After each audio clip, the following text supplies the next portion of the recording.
fated road leading to Hollow Creek was a cruel joke. It snaked through a dense, ancient forest, sunlight struggling to pierce the gnarled branches overhead. The asphalt, once proud and smooth, was now a cracked and crumbling path, mirroring the village it led to. Sarah, gripping the steering wheel of her beat-up Subaru, felt a tremor of unease snake down her spine. Her grandmother, a woman whose stories had instilled a love for folklore in Sarah, had spoken of Hollow Creek in hushed tones. It was a village swallowed by misfortune, its once vibrant life extinguished by a tragedy shrouded in mystery. Now, decades later, Sarah, fueled by a curious spirit and a yearning to connect with her roots, found herself hurtling towards the forgotten place. The dilapidated village emerged from the woods like a spectral apparition. Houses, once painted in vibrant hues, now wore a coat of peeling gray. Windows gaped like empty eyes, boarded up or shattered. An unsettling silence hung in the air, broken only by the rustle of unseen creatures in the overgrown gardens. The village square, a once lively hub, was a desolate wasteland.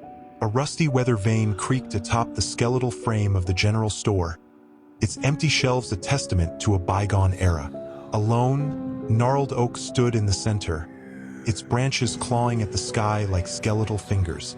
Sarah parked near the oak, the engine sputtering to a reluctant stop. Stepping out of the car, the silence pressed down on her like a suffocating blanket. A sense of wrongness, a prickling sensation at the back of her neck, sent shivers down her spine. Guided by faded, hand-painted signs, Sarah found the old cemetery. Headstones, weathered and moss-covered, leaned at drunken angles, their inscriptions faded with time. One particular grave, however, stood out. Made of gleaming black marble, its surface was polished smooth. Sarah knelt, brushing away fallen leaves, revealing an inscription. "Here lies Eliza Thorne, beloved daughter, forever lost." A shiver danced down her spine. The name resonated with a faint memory from her grandmother's stories. Eliza Thorne, the young woman who had vanished from Hollow Creek all those years ago, her disappearance marking the beginning of the village's decline. Suddenly, a gust of wind swept through the cemetery, whipping through the dead leaves and sending a chill down Sarah's spine.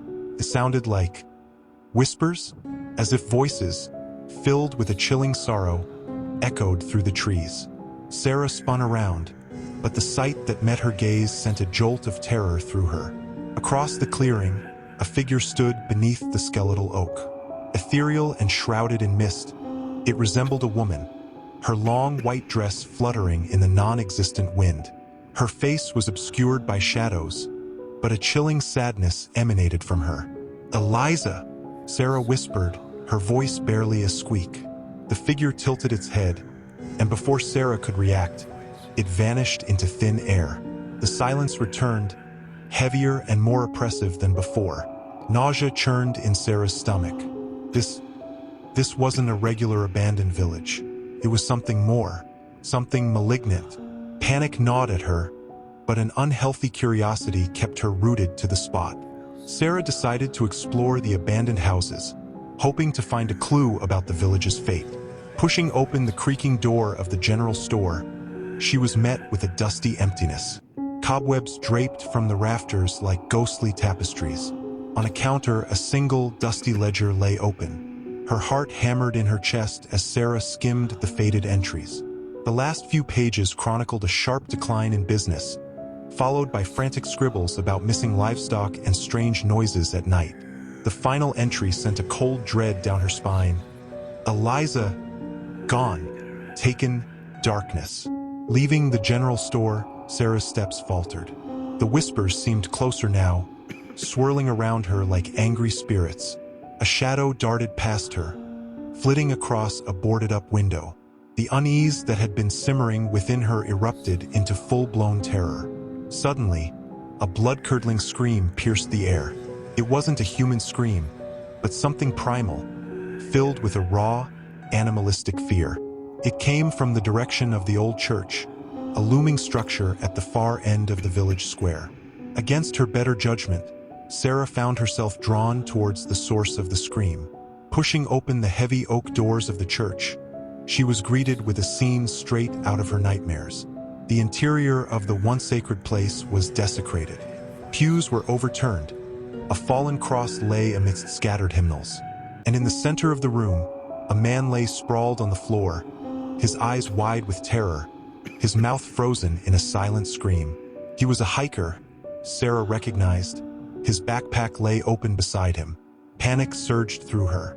She wasn't alone. Someone or something else was in the village with them. Suddenly, the air grew thick and heavy. A cold mist swirled around the fallen man, coalescing into the shape of the woman Sarah had seen earlier.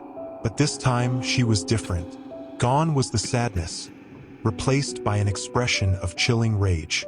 Her eyes, burning with an unnatural light, fixated on Sarah. "Leave," the apparition hissed, its voice a raspy whisper that echoed in the cavernous hall. "This place is not for you." Sarah, rooted in terror, couldn't move. The apparition glided towards her, its white dress leaving an icy trail in its wake. Its hand, skeletal and translucent, reached out towards Sarah's face. Just then, a guttural roar erupted from the shadows. A hulking figure emerged from behind the altar, its form obscured by the darkness. It lumbered towards the apparition, its eyes glowing with an infernal red light. The apparition turned, a flicker of fear crossing its spectral face. In a flash, a spectral battle erupted. Claws clashed against ethereal tendrils. Unholy screams drowned out Sarah's terrified whimpers. The church trembled, dust raining down from the vaulted ceiling. Sarah stumbled back, knocking over a fallen pew. The crash seemed to momentarily distract the monstrous entity. It turned its fiery gaze towards her, a guttural growl escaping its throat. With a surge of adrenaline, Sarah scrambled to her feet and bolted towards the exit. She burst out of the church doors, the screams and roars fading behind her. The night was darker, the silence punctuated only by the frantic pounding of her heart. She sprinted towards her car, the shadows seeming to writhe behind her. Reaching the Subaru, she fumbled with the keys, finally throwing herself into the driver's seat and slamming the door shut. Turning the key in the ignition, the engine sputtered to life. Sarah slammed her foot on the accelerator, throwing the car into reverse and peeling away from the village square. In the rearview mirror, she saw the skeletal oak silhouetted against the moonlit sky, its branches clawing at the heavens. She could almost swear she saw the apparition, a lone figure beneath the tree, its spectral form shimmering with defiance. As Sarah hurtled down the deserted road, the whispers seemed to follow her, weaving through the wind. They spoke of a darkness that had consumed Hollow Creek, of a tragedy that echoed through time. They spoke of Eliza Thorne, lost and forever trapped in a cycle of sorrow and rage. Days turned into weeks, but the memory of Hollow Creek haunted Sarah. The whispers lingered, a chilling reminder of the darkness she had encountered. Driven by an insatiable curiosity and a sense of responsibility for the missing hiker, she delved into local archives and dusty libraries. She unearthed fragmented accounts of Hollow Creek, a once prosperous mining town. But the records spoke of a sudden decline, a series of brutal accidents in the mines, and a mysterious disappearance that sent shockwaves through the community. Eliza Thorne, the daughter of the mine owner, vanished without a trace. A recurring theme emerged: whispers of a strange sickness that plagued the miners, a darkness that seemed to seep from the depths of the earth. The final entry spoke of an exodus, the residents fleeing Hollow Creek, leaving the town to succumb to its malevolent fate. Sarah felt a chilling connection. The monstrous creature she had witnessed, the whispers of darkness. It all pointed to something sinister at play, something that had been unleashed from the depths of the abandoned mines. Armed with this newfound knowledge, Sarah knew she couldn't just leave it be.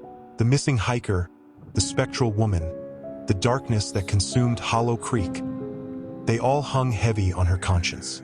She had to try and do something, even if it meant returning to the very place that terrified her. With a heavy heart and a resolute spirit, Sarah packed her car, this time adding research materials on local legends and folklore. She was determined to unravel the secrets of Hollow Creek, to find a way to appease the restless spirit of Eliza Thorne and put an end to the encroaching darkness. The return journey down the forgotten road held a different kind of dread. Sarah wasn't just afraid of the village itself, but of what she might uncover in the depths of the abandoned mines, a place where the whispers of darkness originated. As she approached Hollow Creek, the air grew thick and oppressive. The familiar silence was broken only by the mournful hooting of an owl. The village seemed even more deserted than before, a palpable sense of malevolence hanging heavy in the air. Ignoring the primal fear gnawing at her, Sarah parked her car and steeled herself. This time, she had a purpose: to confront the darkness, to find a way to heal the wounds. Sarah spent days combing through dusty archives and interviewing elderly residents on the outskirts of the abandoned zone. Slowly, a picture emerged. Eliza Thorne, a spirited girl with a love for nature, had clashed with her father over his destructive mining practices. Legend spoke of a hidden cave within the mines, said to be a sacred place for the indigenous people. Eliza, in a desperate act of defiance, had accidentally unleashed a malevolent spirit from the cave during a protest gone wrong. With this knowledge, Sarah pinpointed the location of the cave on a faded map. Armed with offerings of wildflowers, Eliza's favorite, and a symbolic apology for the town's disregard for the land, Sarah ventured into the mines. It was a harrowing journey, the air thick with the suffocating darkness. But fueled by a newfound purpose, she pressed on. Reaching the cave, Sarah found ancient carvings depicting a harmonious relationship between humans and nature. Placing the offerings at the entrance, she spoke aloud, apologizing for the destruction and seeking Eliza's forgiveness.